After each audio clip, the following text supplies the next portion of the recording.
Well, hello, Leo. This is Joe, and I'm going to do a love relationship reading for you for the second week of March 2020. And I want to just say up front that I originally had planned on starting doing my public readings again with a camera, by video. However, things are a little logistically, I have to get some things worked out, but I've had quite a bit of time to settle down and reacclimate my family, and I feel like I'm ready to start doing readings again. I miss doing it for the general public, and although I've been doing private readings and whatnot, I'm really excited to get back to this. It's been quite a long time, and so with that, we are going to start.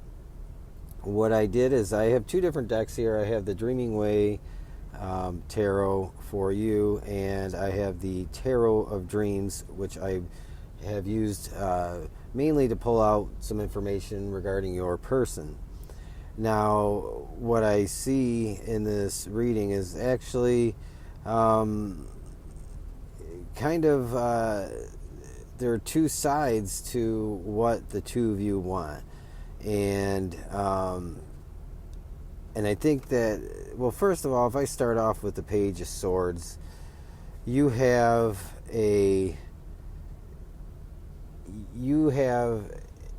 very concrete belief in how you want your relationship to be, and you're very comfortable with that, and you intend to keep things that way as they are right now.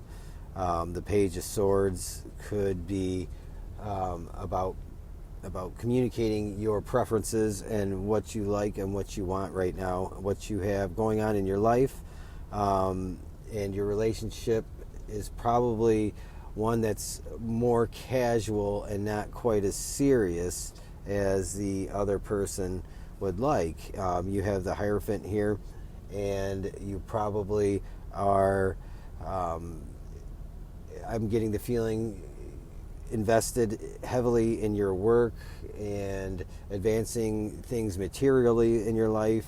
You may be advancing a degree or going to school. There could be any number of things going on, and you are conforming to your ideology. You are staying to your plan that you have. I almost feel like you've had a plan for such a long time, going back to perhaps childhood or early adulthood, depending on how old you are, how you want things to be and how you want things to play out. Now, you have the Seven of Pentacles, and interestingly enough, in this deck, the Seven of Pentacles to me is a little bit different when it comes to what it's telling me. You definitely have a more carefree, friendly, playful relationship with this person.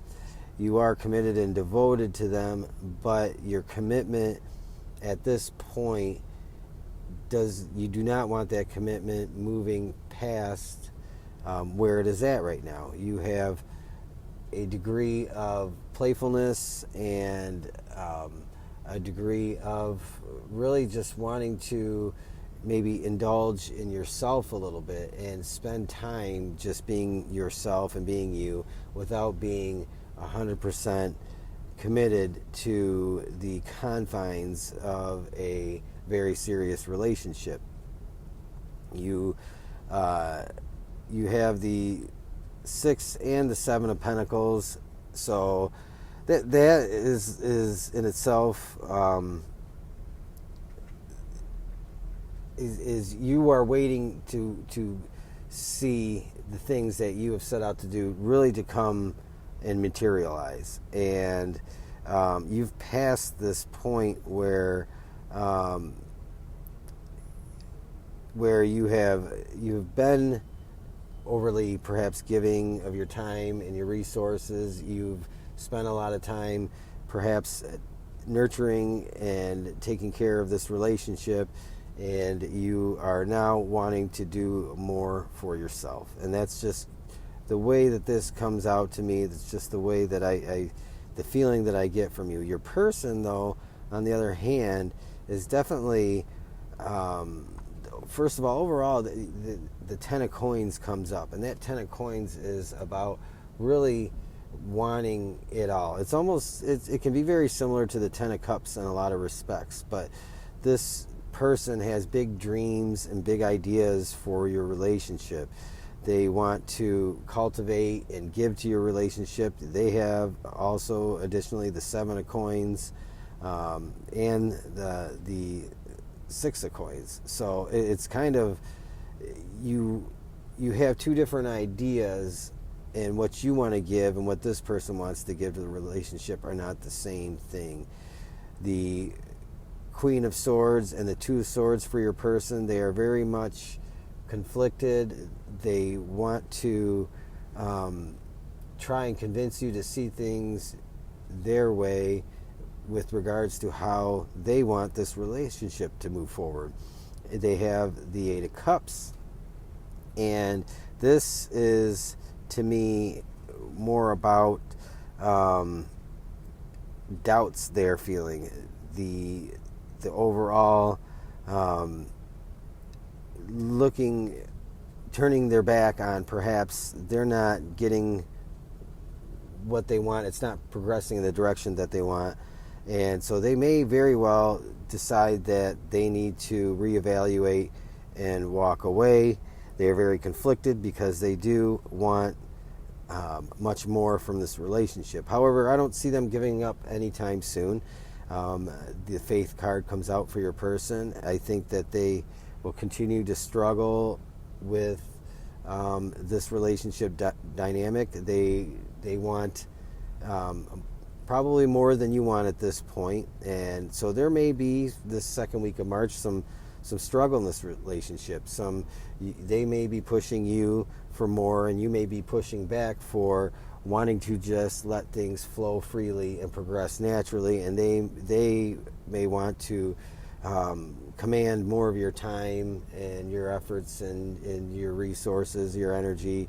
And although you do feel very deeply for this person with the Lover's card here, I don't see you wanting to just give up your almost like a bohemian type attitude right now. This is what you want, and you're doing what you want, and that's in fact a very good thing, to go in the direction that you want and to not just compromise what it is that you're doing just for the sake of making somebody else happy. That's on the flip side is only going to create a very unhappy relationship. So I think for the time being, your person is willing to wait it out with that faith that they're going to let things play out. I think they are going to be patient, and they may continue to struggle and battle with your time. They may get upset that they text you or call you and you do not respond right away, or maybe you are more invested and a little bit of a workaholic and you're invested in other things a little bit more in this relationship. So I do see that that this could be the power struggle or a power play this second week of March. Of course, we don't go beyond the second week of March, so the outcome is anybody's guess at this point. But I do see you sticking to your ideals. That Hierophant is very strong. It's a very, in fact, to me, the Hierophant feels like the very foundation of this reading for you. It really represents who you are and what you are right now. So with that said, Leo, this is your reading for the second week of March 2020, love and relationship. If you find that this reading fits with you and sits with you well, please do share, like, and subscribe if you would. And I appreciate your time. Thank you, and have a great day.